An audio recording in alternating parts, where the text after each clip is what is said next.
Dave picked this theme before the inauguration. He was picturing the clock with the hands on 12, and that's how it happened. So it was like, oh, 12 slam, time is now. So picking those themes, by the way, like a lot of times I get questions from people that are new to story slams, like, do you actually have to say those words in your story? No. Does the story literally have to be about a time of day or something that's exactly related to that?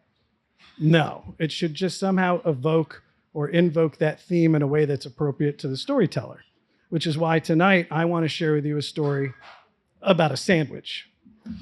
So I don't know about you, but I'm a big fan of the sandwich. I'm originally from Chicago. I've been here now over half my life, but anytime I get even close to the Windy City, the first thing I do is find an Italian beef sandwich.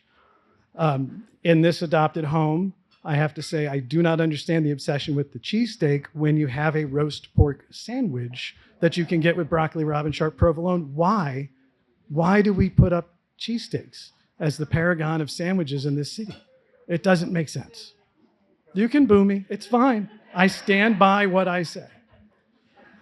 But there's one sandwich to me that tops all of them, and because it's delicious, but also because of how I first encountered it. It's almost 20, 30 years ago. My previous partner's best friend called and had some terrible news.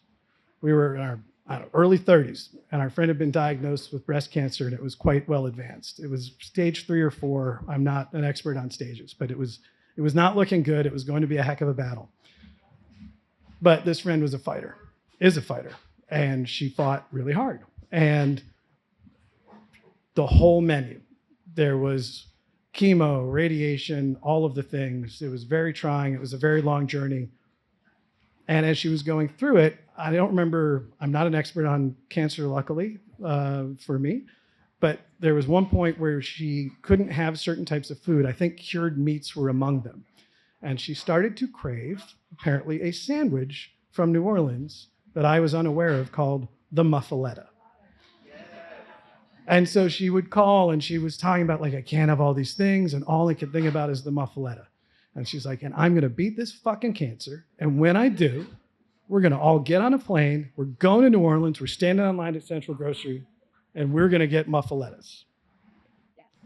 She keeps fighting, pushing, doing all the treatment, getting the support from her family. And one day she calls and she says, I did it. I rang the fucking bell. It's time. Get your ticket. We're going to New Orleans. So now it dawns on me that I've been agreeing that I would travel to New Orleans for a sandwich that I never thought I was going to do. And I'm like, so Karen, we're really going to go to New Orleans for a sandwich? And she was like, yes, we are absolutely going to do this. So of course we do it. We go down, there's a bunch of us, have a great night partying in the French Quarter. The next day we wake up, coffee, beignets, it's New Orleans, there's certain shit you do. And then across the street around noon, we get in line at Central Grocery and we wait. And one of her friends that was with us was a local. And he was like, look, just so you understand, they call it a muff.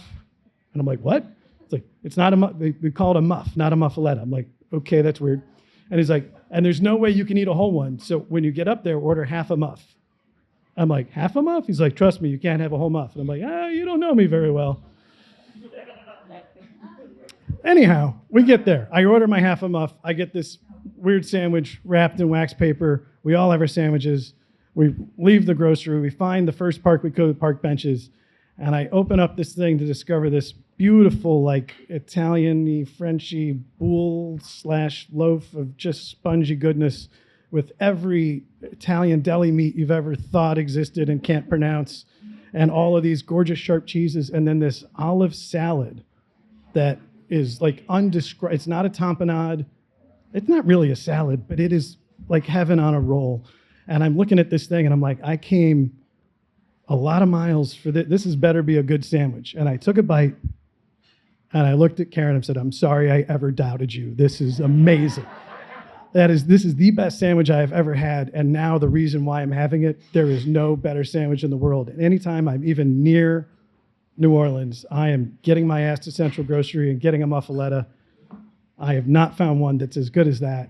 And I've not found a sandwich that has as much meaning as that one. So, and remember, half a muff.